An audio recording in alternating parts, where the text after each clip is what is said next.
Cheers, guys. Epyx911, welcome to the Elitist Geek. Today I want to talk about Zenimax Studios and their accusations a couple of days ago, legal accusations against Oculus Rift and John Carmack, alleging that John Carmack stole intellectual property from Zenimax that he used in the Oculus Rift.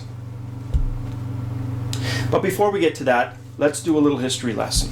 Let's go back in time a little bit.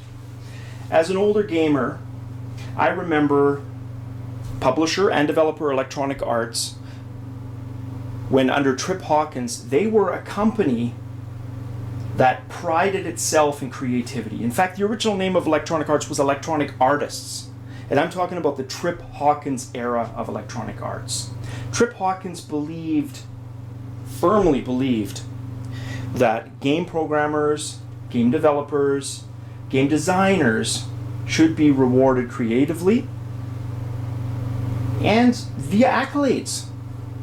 They should have their names appear in games and game manuals, and they should be able to work in an environment conducive to creativity. Electronic Arts was almost the Google of its day.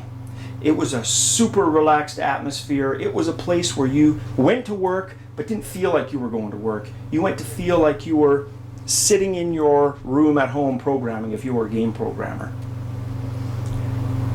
And a lot of you will remember the titles of Trip Hawkins era Electronic Arts. Titles like Mule, 7 Cities of Gold, Modem Wars. So ahead of their time, Modem Wars, in terms of the multiplayer aspect. Mule, which used multiplayer so creatively. To this day, I still load up Mule and play it with friends. It is a fantastic game. Rest in peace, Danny Button, because you were a genius, and the game showed it. Bard's Tale, Archon, and you can go on and on. Electronic Arts in the 1980s meant quality. The other great companies of the time: Origin Systems, Interplay Productions, SSI. SSI was most known today for the Gold Box series of RPGs. But to me, SSI will always be the company that brought me fantasy. Fantasy 1, 2, and 3. Origin Systems, the Ultima series, of course, Auto Duel, which I loved Auto Duel, Wing Commander games.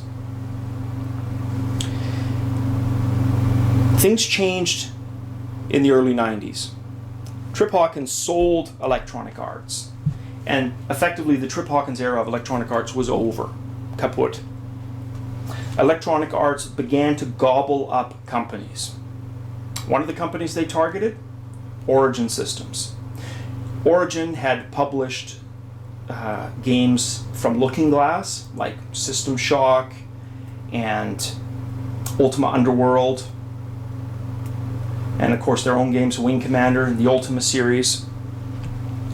Once they were acquired, quality began to suffer. Electronic Arts funneled all of Origin's resources towards the making of the MMO Ultima Online.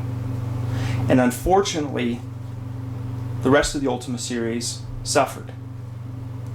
Other projects like Wing Commander sputtered on, but they were never quite the same quality-wise. Even Electronic Arts' own games, things like the sports titles which they became famous for, was through a company that they gobbled up called Distinctive Software, which was a Vancouver company, created titles like 4D Sports Boxing. So the era of their own creativity was effectively over. Origin Systems and these other companies suffered. And the parallel that I'm trying to draw is fast forward to the last few years, and you have Zenimax, which is a massive publishing company itself, basically doing the same thing. They gobbled up id Software, Romero's and Carmack's id Software. Although Romero had long left, Carmack was still there. And I believe it was around the time of their Rage game and Rage Engine. And they acquired Bethesda, maker of the Elder Scroll games, which to this day, I still love Daggerfall, Morrowind, which is my daughter's favorite game. And I swear I've got modded Oblivion and Skyrim games, characters with 400, 500, 600 hours played. Loved the hell out of those games. They were awesome. Enter Elder Scrolls Online, which is almost the exact same thing that happened with Origin Systems in the 90s, except the present day. And when people say you should learn from history, it's so true. But us humans, we never seem to fucking learn from history. The same mistakes are being made again. Although you could argue Ultima Online did a better job of retaining the spirit of the Ultima series than Elder Scrolls Online has done. To me, Elder Scrolls Online doesn't even begin to evoke the spirit of the single-player Elder Scrolls games. I tried the beta, and it just didn't work for me personally. My fear is that the quality of the Elder Scrolls single-player games is going to be impacted. That's one thing. One small strike for me against Zenimax. The second is to do with id Software. If you've ever seen an interview with John Carmack, he's a bit of an introvert in terms of how he comes across. But when it comes to 3D coding, the guy's a genius. Is he the best programmer on the planet? Hell no. But so much of what he does and what he has developed is up here in his brain. And when you start getting into non-compete clauses and you start having people sign non-disclosure agreements, they make the company feel good. And in certain cases, if it's blatant theft, they will protect the company. You can't program something for the company you work for and then take that code with you when you leave. But here's the critical difference. No judge in the land is going to penalize somebody from being able to ply their trade, because the most important thing is protecting somebody's livelihood. Again, it can't be blatant theft, but Carmack developed, and to understand the nature of this complaint, you have to go back to the document that Lucky Palmer signed when he began to interact with Zenimax. And it basically talked about the same thing, intellectual property. Where it gets tricky with somebody like Carmack is he has literally spent decades honing his craft, right? Plying his trade, developing 3D technology from its ray tracing infancy to the fully featured 3D engines that we have today. That's in his head. And there are hardly any judges in the land that would penalize Carmack from being able to continue to ply his craft in another company. It's just not going to happen. So unless Zenimax has specific instances, specific sets of code that Carmack took, this is going to be dead in the water. I'm positive of that. It's going to be dead in the water. I just find it very coincidental that this all happens around the time of the Facebook acquisition, right? Facebook acquires, billions of dollars are involved, and suddenly Zenimax has a concern.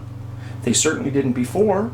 He had been CTO, Carmack, for a few months. Now, it could be that some of this stuff was brewing behind the scenes. I'm not privy to that, so I suppose that's a possibility. I just find it very, very coincidental / suspicious that this happened all after the Facebook acquisition. Carmack himself immediately took to Twitter to basically say, and he clarified later, that nothing in the Oculus Rift technology was taken from his time at Zenimax, which is partially true in terms of hard code probably, but his know-how he most certainly took with him. And every judge in the land would allow him to take that with him. It's like you're working for a law firm. You signed a non-compete or a non-disclosure, You can't steal clients. Fair enough. But the things you learned while you were a lawyer in that firm, you absolutely can take with you to work at another firm. So to me, this thing's dead in the water. And it'll be interesting to see where it goes. I'm really curious to see where it goes. But other than holding up a lot of people's time and investing a lot of unnecessary resources that could be better directed elsewhere, like virtual reality, I really don't see it going anywhere. And I've lost a lot of respect for Zenimax as a company. I'd lost quite a bit with Elder Scrolls Online, substantially more with this. I find it petty, extremely fucking petty, that they would go after Carmack for this. Instead of reaching out and being inclusive. Sure, they've got his assets, Zenimax does, but they've essentially destroyed any future goodwill between Zenimax, Oculus Rift, and certainly, and I wasn't privy to the day-to-day politics at the id offices, but you gotta think Carmack had people on the same page as him and continues to do so at the id offices. People that he might call more than casual acquaintances. You don't think their morale is going to be impacted by this? Sure, they're still going to draw a paycheck, but their mentor, their boss, person that they looked up to be accused of this, they're going to think, what, me next? I guarantee you there's going to be some of that. So all in all, I thought it was an ass move for Zenimax. It was purely motivated by greed, I believe, based on the timing again. And I hope it amounts to nothing. But more importantly, I hope it doesn't derail or detract from Oculus Rift launching on time, because I want me some of that tech. Interested in hearing what you guys think about all of this. Am I on the pipe of crack? Or do you agree? Or do you have some other insights that I maybe missed? Let me know in the comments below. If you like this video, hit like and please subscribe. I do game reviews, game playthroughs, tech reviews, tech updates, or just vloggy rambles where I talk about a heated, passionate subject like I am right now. As always, cheers guys.